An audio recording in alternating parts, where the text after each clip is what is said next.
બીજા મુદ્દાની વાત કરીએ તો સાબરકાંઠાના હિંમતનગરમાં પોન્ઝી સ્કીમોનો રાફડો ફાટી નીકળ્યો છે। એપી કન્સલ્ટન્સી ગ્રુપ નામની કંપનીએ લોકો પાસેથી 10 થી 15% ઊંચા વળતરની લાલચ આપી લાખો રૂપિયાનું રોકાણ મેળવ્યું હતું। બાદમાં ઓફિસને તાળા મારી સંચાલકો ફરાર થઈ ગયા હતા। આ કૌભાંડમાં આરોગ્ય વિભાગના કોન્ટ્રાક્ટ કર્મચારીની સંડોવણી પણ સામે આવી છે, જેમણે પોતાના ઓળખીતાઓ અને વિભાગ સાથે જોડાયેલા લોકોને રોકાણ માટે પ્રેર્યા હતા। આ કિસ્સામાં સિવિલ હોસ્પિટલના નર્સિંગ સ્ટાફ દંપતી સહિત અનેક રોકાણકારો છેતરાયા છે।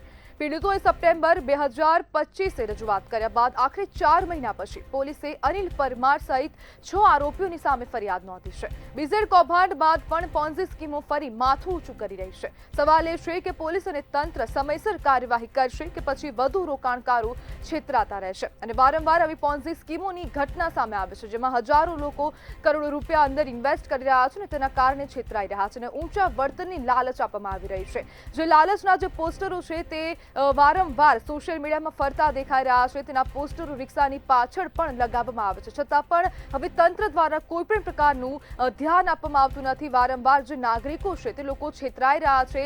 સાયબર ફ્રોડની ઘટનામાં પણ સતત વધારો થઈ રહ્યો છે, જ્યારે પોન્ઝી સ્કીમનો જે એક આ રાફડો ફાટી નીકળ્યો હોય તેવા સ્પષ્ટ આવા દ્રશ્યો સામે આવી રહ્યા છે। અને વધુ એક આ એઆર કન્સલ્ટન્સી નામની જે એજન્સી હતી, જે કંપની હતી, તેના દ્વારા હવે રોકાણકારો છે તેમની પાસેથી લાખો રૂપિયા પડાવવામાં આવ્યા હતા। ઊંચા વળતરની લાલચ આપવામાં આવી રહી છે।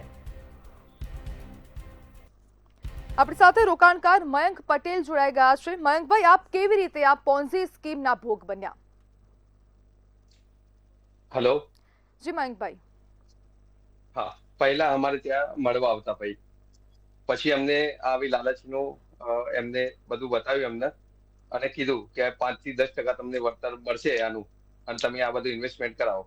તો અમારી ગરીબ મહિલાઓ, જે વિધવા, પછી સીવણ કામ કરતા હોય, દરજી કામ કરતા હોય, એ બધાને લાલચથી લોભીને અને ઇન્વેસ્ટમેન્ટ કરાયું કે 15 થી 20 મહિનામાં ડબલ પૈસા કરીને આપીશું, મયંકભાઈ, તો એવી આપે લાલચ જે કરીને। જી મયંકભાઈ, આપને જે આવી સ્કીમ આપવામાં આવી હતી, તો શું તમે તેમના ફેક્ટ તપાસ્યા હતા? હા, એમને 100 રૂપિયાના સ્ટેમ્પ ઉપર સ્ટેમ્પ કરીને આપેલા છે, જે અમારા જોડે છે। આપે પોલીસમાં રજૂઆત કરી છે અને પોલીસને આ તમામ જે કેસ છે તેમાં આ ફરિયાદ નોંધવામાં 4 મહિના જેટલો સમય લાગી ગયો છે, તો તેને લઈને હા શું કહેશો? મેડમ, અમે વારંવાર એમના ત્યાં 4 થી 5 વખતે ગયા પોલીસ સ્ટેશને, પણ અમારો કેસ લેતા જ નતા એ। અને પોલીસ હમણાં અધિકારીઓ શું પછી આ જવાબ અરજી આપતા હતા? લીધેલી। હેલો। પોલીસ અધિકારીઓ શું જવાબ આપતા હતા? આ મારાથી નહીં થાય, આને આ પહોંચી નહીં વળાય, આ નવા નવા વારંવાર બહાના કાઢીને અમને પાછા પરત મોકલી દેતા હતા। તો હવે 6 લોકોની સામે ફરિયાદ દાખલ કરવામાં આવી છે, તો હવે પોલીસ શું કરી રહી છે? હવે એમને કીધું છે કે તમે બધા ભેગા કરીને બધાને લઈને આવો, એટલે હવે અરજી લેશું। હાલ પોલીસ હવે શું સામેથી ફોન કાર્યવાહી આવ્યો। કરી રહી છે ને જે લોકોએ આમાં રોકાણ કર્યું છે, તો તે લોકોની સંખ્યા પણ કેટલી છે? આશરે 200 થી 300 પબ્લિક હશે, અને કેટલા રોકાણકારો। લાખનું રોકાણ કરેલું છે? કમસે કમ 500 કરોડ ઉપર હશે બેન।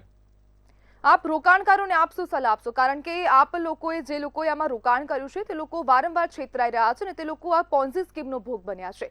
તો હવે લોકો નવા જે લોકો છે, જે રોકાણ કરવા ઈચ્છી રહ્યા છે, તો તે લોકો આવી પોન્ઝી સ્કીમમાં ન ફસાય, તે લોકોને શું સલાહ આપશો?